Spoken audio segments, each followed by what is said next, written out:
Pada pertengahan April 2022, International Monetary Fund memproyeksikan pertumbuhan ekonomi global pada 2023 turun menjadi 2,8% dari 3,4% pada 2022. Namun, Direktur Utama Bank Rakyat Indonesia menyatakan pada bulan pertama 2023, BRI dapat melanjutkan keuangan yang positif. BRI juga optimistis selama bisa menjaga stabilitas dan menyediakan potensi untuk pertumbuhan, resesi bisa dihindari.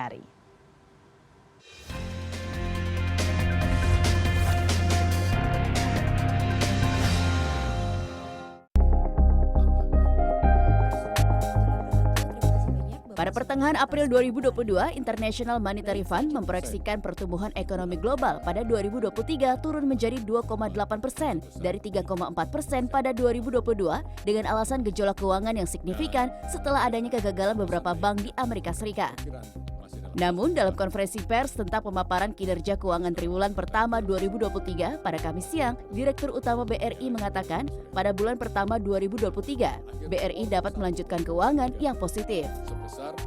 Namun demikian, di tengah gejolak perekonomian global tersebut, pada 3 bulan pertama di tahun 2023, BRI dapat melanjutkan kinerja keuangan yang sangat signifikan positif, dan hal tersebut tidak lepas dari komitmen kami di BRI untuk tetap tumbuh secara berkelanjutan dengan fokus kepada segmen UMKM yang memang telah menjadi fondasi pertumbuhan bisnis perusahaan selama lebih dari 127 tahun. Dengan komitmen BRI yang mampu menciptakan value secara konsisten melalui pertumbuhan pada segmen UMKM hingga akhir kuartal 1 2023, laba BRI tumbuh 27,37% atau 15,5 triliun rupiah. Secara aset, BRI juga tumbuh 10,46%. Seluruh segmen kredit pun tercatat positif dengan jumlah 1.180,12 triliun rupiah, yang 83,86% porsinya adalah segmen UMKM. Manajemen resiko yang dikelola secara berhati-hati bisa dilihat dari rasio non-performing loan 2,86% yang membaik dibanding tahun lalu.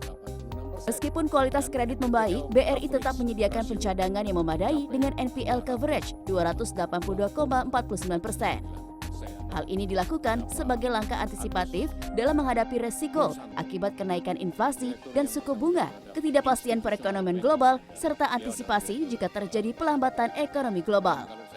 Selama 3 bulan terakhir, BRI juga mengalami kenaikan fee-based income 11,45% atau 5,08 triliun rupiah, yang juga sejalan dengan meningkatnya jumlah agen Briling yang per Maret telah mencapai 650.000 agen.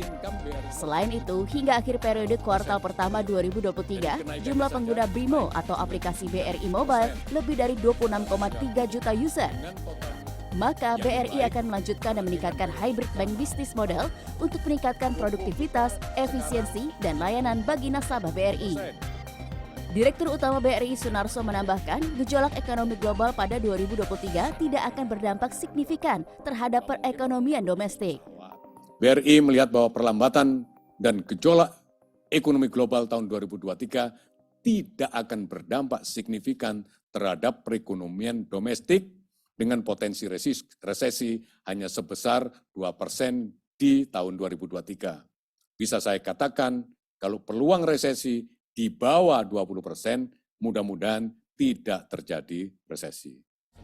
BRI optimistis selama bisa menjaga stabilitas dan menyediakan potensi untuk pertumbuhan, resesi bisa dihindari.